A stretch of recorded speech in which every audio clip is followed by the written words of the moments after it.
So yeah, for those that have been coming to the cafe, we have a updated sign about like what customers should do when they dine out here in this breezeway of the patio, which says if dining in the outside patio after dining, please clear all plates, glasses, and trash from the table.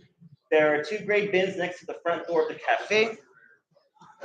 We've had this sign actually out for a while. That was handwritten by one of our former baristas here, and then I believe the owner just decided to just type it out and stuff. But anyways, hello YouTube, and welcome all who are watching. I'm Jesse Tovar, and this is Afternoon Poetry at My Place Cafe. My Place Cafe is located within Hensteve Square, 2057 North Los Robles Avenue, Suite 10, Pasadena, California, corner of Woodbury and Los Robles. My place is open every day from 7:30 a.m. to 3 p.m. Since My Place Cafe is still open during this live stream, stop by and get a coffee, cold brew, or latte.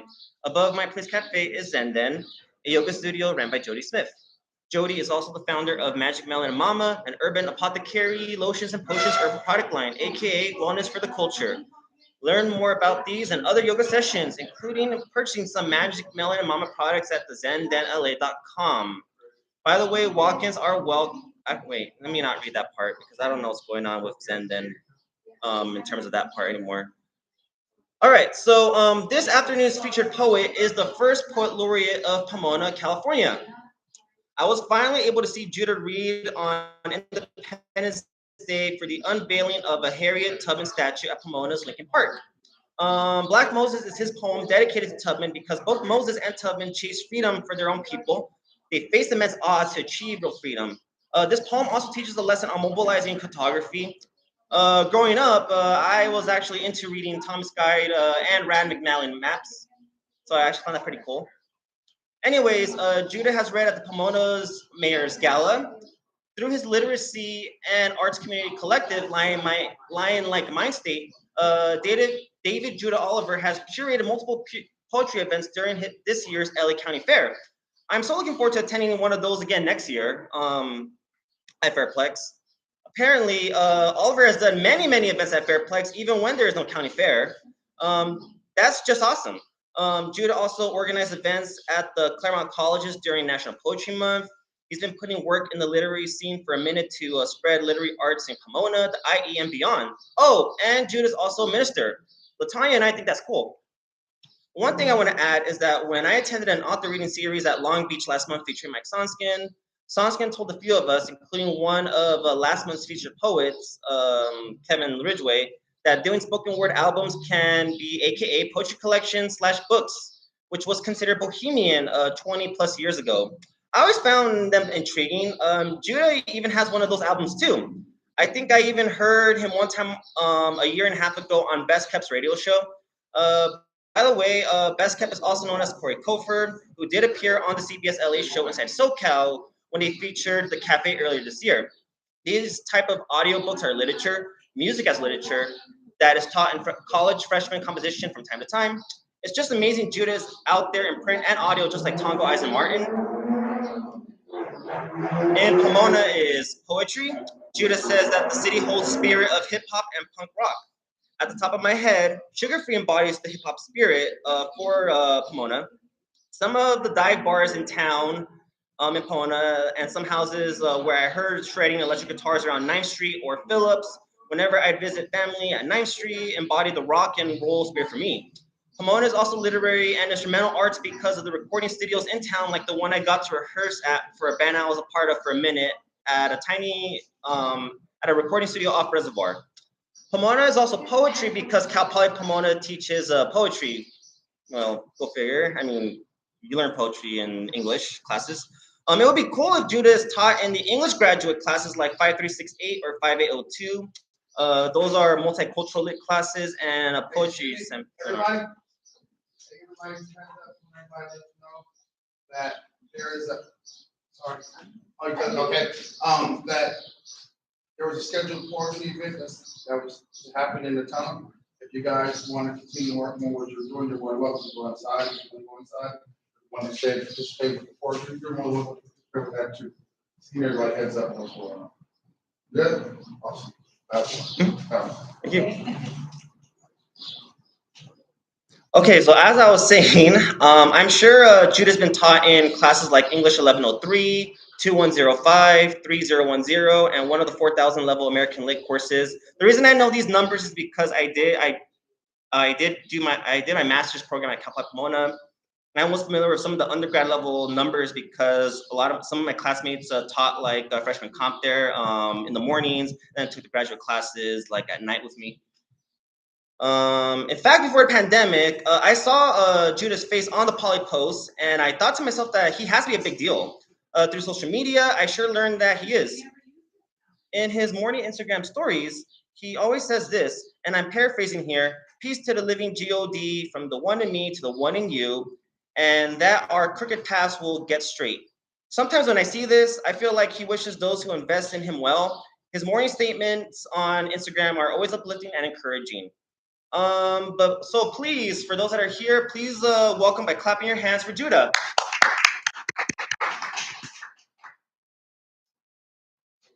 Yeah, front of that, because that is the camera. What's up, y'all? Peace. I don't know if y'all expected there to be some poetry here, but as they were saying, I am the inaugural Poet Laureate of Pomona, California. I'm pretty good, I think. So hopefully you enjoy it. You guys online, I've never met you or seen you. Hopefully you enjoy it too. I am the alignment of several stars, a few planets too. The grossest part of my light body, I am made to matter in this time, and until my time decay, I let these words spray circumspectly. And carefully is what that means. These tones tiptoe in silence first. I am in stride of several steps taken, few witnessed. I am wrapped in a whirlwind of whispers echoed and whiplash. I am seldomly heard and as so seen. Paradoxically, I am in a coat of many colors. I have been in my prison into the place of God.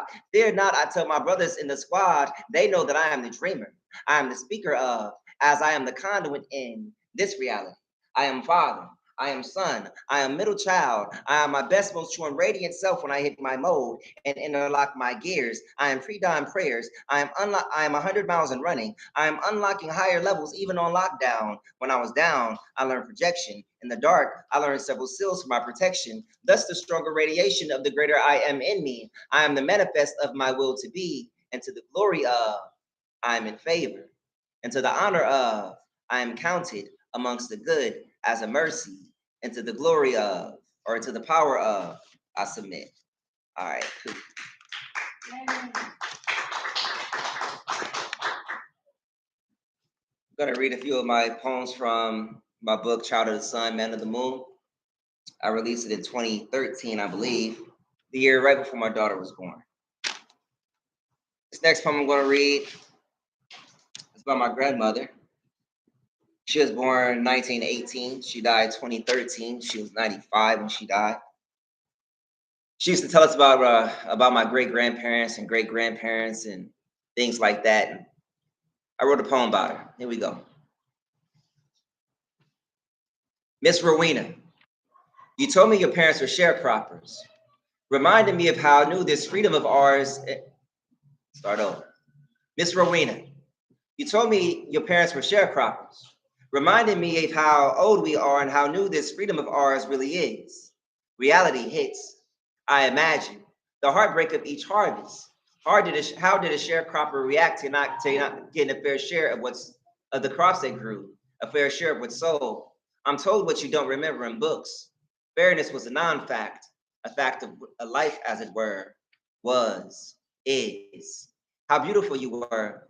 Through 3 husbands that I do. Loyal you were, loved each till death, untimely as it were, every time. Each left you with more, kids to 10.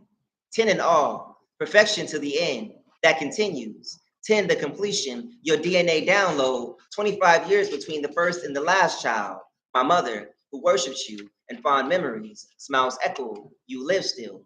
Kept the house clean, somehow you did that, along with all the other homes you kept clean.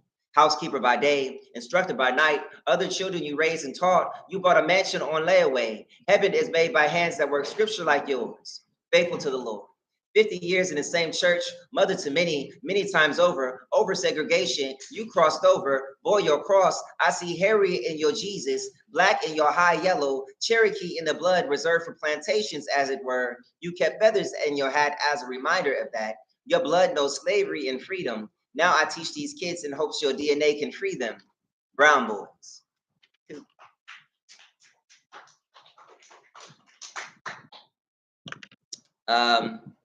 At the end of that poem, I talked about I teach kids in hopes her DNA can free the brown boys. I teach for the Prison Education Project for the last 10 years, 12 years. So I go behind bars, Chino Men's Prison, Chino Women's Prison, Norco Rehabilitation Center for Men, about a dozen detention centers and juvenile halls up and down the state. This next poem I'm going to read is from 2012 Camp Glen Rocky Detention Camp for Boys in San Dimas. I taught them for a summer, 45 boys. 45 boys are now authors. We put out a book at the end of that. They asked me, they say, hey, Judah, you've been with us all summer. Can you read a poem? Can you write a poem for us? I said, sure. I can write a poem for you, but if I do, you guys are going to cry. I said, no, we're not going to cry. They was crying. Here we go. It's cool. I see hands up over here. I was wondering what they're doing there. Signing over here. I see it. They're signing. All right, here we go. They boys. They play fight and slap box. Use foul language. Tell mama jokes. Get defensive when they go too far. Them boys. They often go too far. Trying to prove themselves as men that they aren't yet. Sex self-educated. Single parent raised. They boys. Often on the same wrong road as their brothers. Mothers cry for them. So they are here. Far from home and freedom. Freedom got them detained. No one restrained them, boys, so they are here. Teach me about the hood we escaped from. I gave my mother something extra on Mother's Day in memory of these boys I teach, trying to reach and extract them. Their mentality reaches my tear ducts. Faces feature in my prayers. They just boys like I was once. I hope they become better men than I am now. Teaching poetry is often halted when I question, why are you here? How long? How does this feel? Bars can't hold their dreams. I give them paper, teach them to write. Others how to spell simple words. No, girl is spelled with an I, not a U. Some too gangster to ask or write emotion, so they draw. I wonder if they draw, if they hear. If that is the case, I hope they're listening. I got a story to tell, not just a lesson to teach. Not a preacher, but this is spiritual. Parables, divinity, and hood abstracts. Them boys asked me to write about them. I didn't know where to start. Now I don't know where to end. See, I teach poetry at a detention camp for boys. Twice a week I see them. Happy to see them smiling, at least when I come. Saddened to see them smiling, hear them joking about doing the same thing that got them boys here when they get out. Really, I'm just saddened I see them at all. Bars are not the place for boys and animals. One of the boys said they are animals. I refuted him. Saddened that I even had to. I leave them tired because I care more. I wish we had more time. I wish they had no time. They boys. That's that.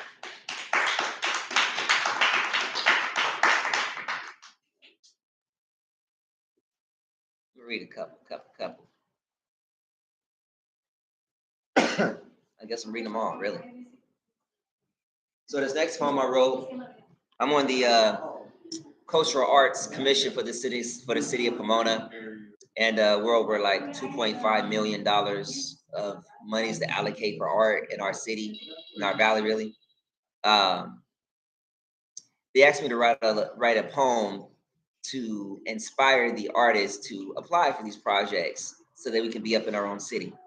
Because what happens is we put out these call for artists, and other artists from other cities, they answer the call and they get art and they get paid from it for our city. Our artists in our city, they look up on these walls and they're like, whoa, how come we're not up on our own walls, in our own neighborhood? And the real thing is you're not applying. You're not applying. It's not, no one's keeping you out.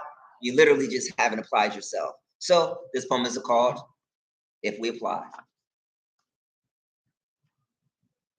If we apply ourselves to this as our time, we might see ourselves represented and as representations of our own names, of our own styles, birthed by our own cultures. We artisans, We entrepreneurs, we craftsmen, we Renaissance in our own right. By right, we ought to see ourselves on these blocks, these same blocks where we also made more square, and by building, and so by silence, with solitude and perfecting, where we've taught talent as mastery, not as some hand-me-down hobby. We don't expect hand-me-down contracts, but real and viable funds, supporting recognition of our status and of our proposals as we submit, as we apply, and realize just how much we already qualify for these roles for these roles that now beckon us for these roles that now beckon us and beg for 100 styles of Pomona's progress, running in the paint as poetry over miles of murals, also in art programs. Arise, art residents in residence, photo in print and apply to tell our stories, to share our symbols, to express self-soul culture, to be seen and heard. We might find ourselves living in a building with our own images. We might find ourselves listed as first and studied in the city as prominent and premier. We might still see ourselves here for 100 years, historic and protected as keys and legends. Cool. I'm only gonna read a couple more. These two. I wrote this poem for Dr. Betty Hannah Witherspoon. She was the reverend at the time of Prim AME Pomona. I'm not a member of Prim AME Pomona, but for the last 12 years of Prim AME Pomona, I've written now 4 poems for their pastors. Befriended one of their pastors 12 years ago at Starbucks, went to the church. Every 4 years or so at their church, they get a new pastor. So when he was leaving, he was like, yo, Judah, you're my favorite poet. Can you write a poem for me? Sure, I'll do it. The incoming pastor heard that poem. They was like, yo, can you write a poem for me? Sure. Next pastor, next pastor. So this one is for the last one, Betty Hannah Witherspoon.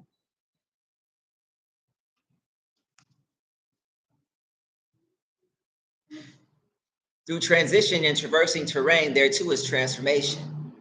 We too are changed by each step and strengthened and remember and recall the call and many voices that pulled and pressed us into the best parts of ourselves. It was there and deeply we found ourselves next to him in a stillness within. We learned through silence what application of concepts can be, how these scriptures structure into a living science before us and after us still, if he tarry, and that's it. I am done. That is it.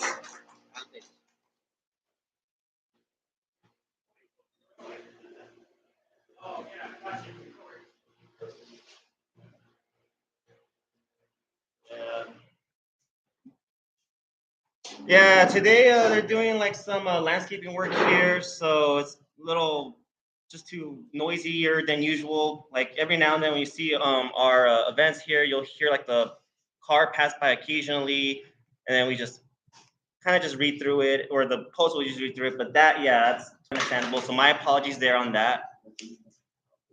Yeah, really. But no, but thank you. But yeah. But anyways, thank you for reading, and thank you for actually for coming. No, for real, because I didn't know if you were ever gonna say yes or no to this. So I'm really honored that you came to like the stuff I do here for this neighborhood. Yeah. And then if you want to continue following him, just look him up on Instagram at Judah1. And again, he does a lot of events in Pomona. Great. Like I really do want to go next year to El County Fair. Like this year, like I was busy like with all the events here and stuff. And then I'm thinking will it be next September, do you know by any chance? Or is it gonna be like May? Oh, May again. Okay. Okay. Even better. Cool, cool. All right. So for tomorrow, as you know, this is an ongoing like reading series. I'm gonna have Belém Mercado read here. She is a good friend of mine from Dominguez Hills. And I'm happy to have her, showcase her poetry as well, just like Judah read to us here today, which is very exciting, just for me especially, because him doing what he does, like it's awesome. And I'm like I said yesterday on a radio show, I'm grateful to every single person that does come out here and read. And that's it for now. And yeah, I hope that you guys enjoy the rest of your weekend. And thank you for sticking around too. Appreciate it.